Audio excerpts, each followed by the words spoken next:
And now you have this devastating disaster in California, which many people are putting down to Newsom and his woke policies and so on. Do you feel like this woke mind virus that kind of enveloped people for quite a few years, is it done? Is it finished? Is it on the retreat? What do you feel about it? Patrick Bet-David goes on to Piers Morgan Uncensored to speak about the latest wildfires in California that has the entire US in a frenzy. And more specifically, what they talk about is how the woke culture of California may have directly caused or resulted in the outcome we're seeing here. This is honestly a very crazy idea and conversation, but a very important one to be had. So without spoiling anything, let's get into this clip, understand these points, and as always, we'll be giving you guys our unfiltered take. Well, we just have to be careful that it doesn't go on the complete opposite side, because the problem with it's not necessarily the woke, it's the extreme of both sides.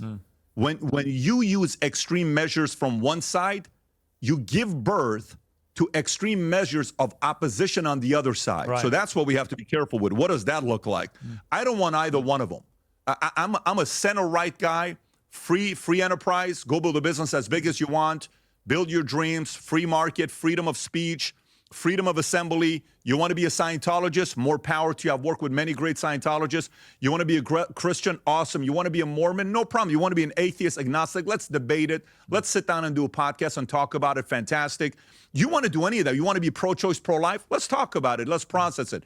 You want to go out there and influence my kids to be learning about LGBTQ at a young age? No, we're not doing that. That's just common sense. I think I speak for a lot of us when I say Patrick nails it here. Leave the kids alone. It's not about being anti-LGBTQ, it's about protecting childhood innocence. Kids do not need to be involved in adult debates or political agendas. They should be learning their ABCs, not being subject to a woke curriculum that confuses and indoctrinates them. Why can't we just let kids be kids? It's like giving a 6-year-old a college textbook and expecting them to write a dissertation. Let them grow up, figure out life, and make their own decisions when they're ready. Forcing this stuff on them is not progress, it's manipulation, plain and simple. Leave it alone. Let them make a decision after 18 years old. We don't need to talk. You want to indoctrinate things like that? We draw the line. But we got to also be careful on the complete opposite side to realize that what makes America great is the fact that a young kid like me living in Iran who loved America, wanted to find a way to come to America. I go to Germany at a refugee camp for a year and a half, cost my parents a divorce. We wait for a green card. I come to the state. I end up going to the U.S. Army 101st Airborne Division, Air Assault. I fall in love with America, where I started a company where the cause of it was saving America by bringing back the free enterprise system and hope to American families. We have to also not lose the people that want to bring their strengths here and give it to the country they love.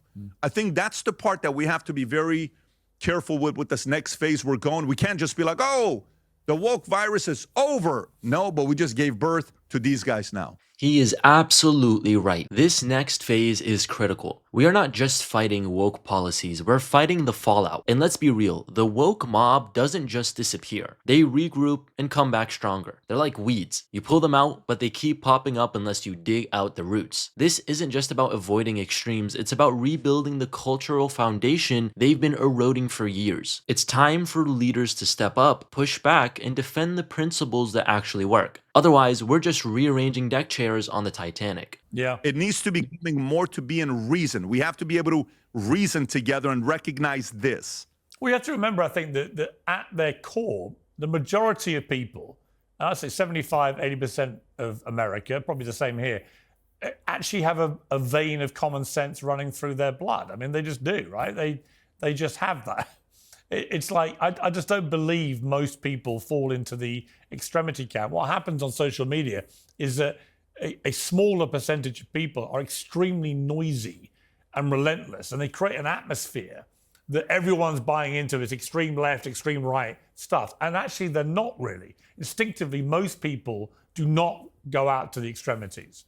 And Piers also makes an excellent point here. Social media is an echo chamber for the loudest and most obnoxious voices. These people represent maybe 5% of the population, but they control the narrative because they never shut up. It's like being at a party where one drunk guy keeps shouting and everyone else just keeps going along with it, just to avoid the conflict. But here's the thing, the silent majority needs to stop being silent. If we let these fringe groups dictate policies and cultural norms, we're heading over the keys to the asylum. Speak up, push back, and don't let the mob run the show. Yeah, but the challenge with that is who can they convert? Right. So imagine a person that's a nimble mind, that their mind's not been made up and they're still kind of wishy-washy. You can get millions of people like that to lean the way of somebody that's super loud. So what we need to recognize today, anytime, whether you're running a company with your kids, you have 4 kids, you're running a business, you're running a sports team, whatever you're running, that in your team, somebody turns against you, okay? I'm watching this movie yesterday called the football movie with Denzel Washington where he's a coach. Remember the Titans. Yeah. And they're about to go away for this hell week for 2 weeks. And there's the white coach that he replaces, and he's the black coach. And the black players are happy that he's the coach, and the white players don't want to play because he's no longer the coach. They're not going for the 2 weeks. And what does he do?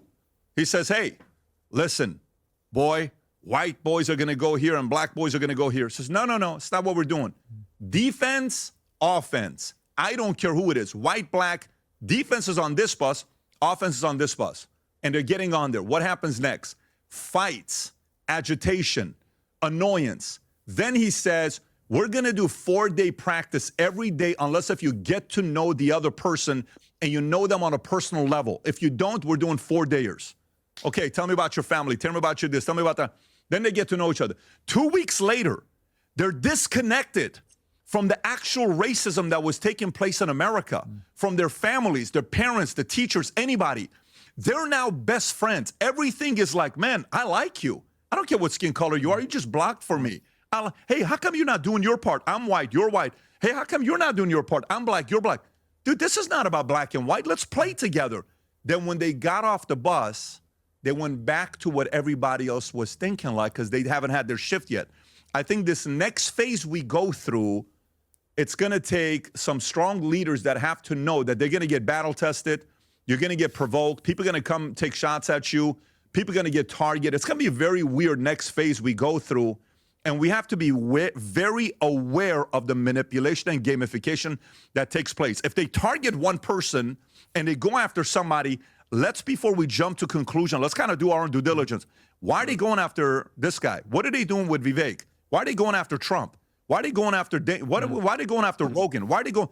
Do your part to kind of step back a little bit and look at it before jumping to conclusion based on what the mob is saying to you. Patrick ends this off perfectly by just simply stating that we need to stop letting other people think for us and especially speak for us. This isn't just about the woke culture, it's about the broader fight for common sense, freedom, and especially accountability. From even California's wildfires to the manipulation on social media, it's clear we need leaders who aren't afraid to take a stand. Because if we were much more firm in terms of our opinions, in terms of our standards, and California wasn't so focused on this woke idea, then we might have had a different story entirely. Of course, as always, I would love to hear your guys' thoughts down in the comments below. Do you think this woke idea has gone too far and has maybe even directly affected the results that we're seeing in California? Let me know your thoughts down in the comments below. Be sure to give us a like and subscribe, and as always, we'll see you in the next.